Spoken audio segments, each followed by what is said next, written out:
because there are some questions I'll be answering as regard this today. Um, One of them was asking a question. He said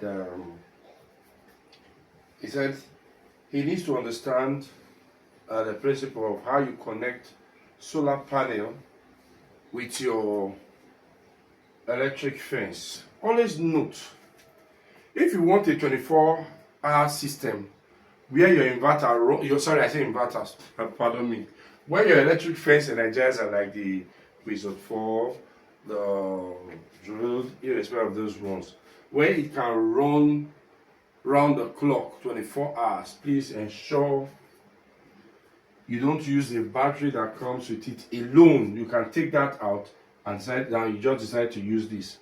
So like I was saying, it is not necessarily that this battery will be inside the energizer. For us to connect this to solar panel, you want to connect your fence to solar panel, one thing you should understand is some people will want a 24-hour service, should I say a 24 hours running of their energizer. Yet they think if they connect a solar panel to this without grid, or when they are off grid, it should be to power this thing to the break of day. It won't. Like I always say, this can only the 7 ounce battery may even last you like 4 hours. If after 4 hours without charge, it will go off. And the other parts of the night, what do you use if you don't have power supply? So I always advise you use a 60 amps batteries for this. A 60 amps battery, it's ideal for this. 60 amps. Get a 60 amps battery, get a 100 watt solar panel, right? And with your energizer, you can take off the battery from the system, you can take that out totally, and just connect the terminal of the energizer. You can connect your cable directly from the terminal of the energizer that would have gone to the old battery and take it to this one. Please, this should not be far from the energizer. Maybe your energizer is hanging up here, just on the ground. You can get a platform, fix your battery there, and connect it through to that one. So that's for that. So how do you connect that? When you have that battery, your 60 amps battery for this energizer, that is when you can think of running your energizer around the clock. It's just operational. You don't need to say, okay, I want to go check if it's charged, because by the time you have the size of the battery and you have this 100 watt, the system can keep running. Even if you have it in a farm where you're not close to, it's fine. But one thing I noticed with energizers is if you have a vast area, it tends to consume more power still. It requests more power for it to work. That is consumed in amperage. It consumes power. It consumes more amps. While if the fence is very vast, I noticed the other time we did a very long part over a kilometer, and we used one energizer, a Wizord for a Wizord then. I noticed the time, we're always having it before you know the battery is kind of low because of the perimeter. So we have to increase our panel, right? To increase our panel and also increase our battery, and we're able to clear that phone. So now what do? Get your batteries ready, put your battery there. This is the connection. It is so easy. Maybe your energizer is connected to the fence. All you need to do, the terminal for the battery inside here, that red and the black, take it all the way. We need a charge controller. Sorry, with this you can get with this now you can get even if it's a 40 amps.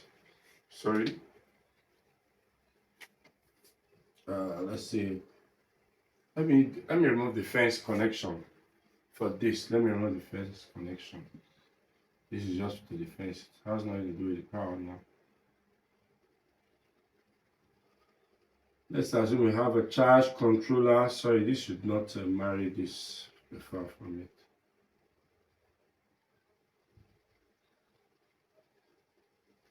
A charge controller, we have first terminal, second terminal, third terminal. First time, this is the load terminal, load. We have our screen here. You might not even have a screen. Let's see. This is the battery, and this is for solar. So SBL, the first terminal on the left part of your charge controller. Charge controller. Okay. The first one here is for the solar. You have the plus and the minus. The next is the battery, the plus and the minus, and the last is the load, the plus and the minus. All right. So what do you do here? First, you connect the battery. This battery, how am I not using the color codes for this? Red.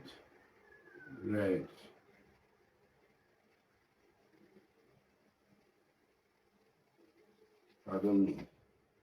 Supposed to color code it. We just use colors so that for easy representation. Okay, good. Sorry, pardon me there. Okay, that's our charge controller. Solar, there's a battery, and there's the load. So first connect your battery, the plus of the battery, take it all the way plus here. Then the minus, that's the negative. Take the negative to this. This one pass up first. Maybe this is up. The next, then you can now bring in your panels this time. So now one thing is, please try, you can also try and avoid this load if you don't want to use that side. Because I've noticed then, maybe because of some usage, notice this one sometimes just go off, and this energizer. So I will always recommend, maybe this is connected here, link the plus of this from this one, the plus inside the energizer, that red, take it all the way, marry the plus with this, it should all go into the terminal. And the black one from that battery, take it from here all the way to this. The energizer comes up first, and the only thing next is to bring the solar panel cable, the red to the positive and the black to the negative. This sorts out your problem, and by the time you have this size of solar panel, this size of battery, I'll tell you to a large extent, you can even go off grid with that. You see your energizer running 247. It will go around the clock. It keeps working without it shutting down. So we've been able to sort out so many challenges with this very sketch. And I hope you enjoyed this video. Till we meet again in our next class. So have a lovely day. Bye for now.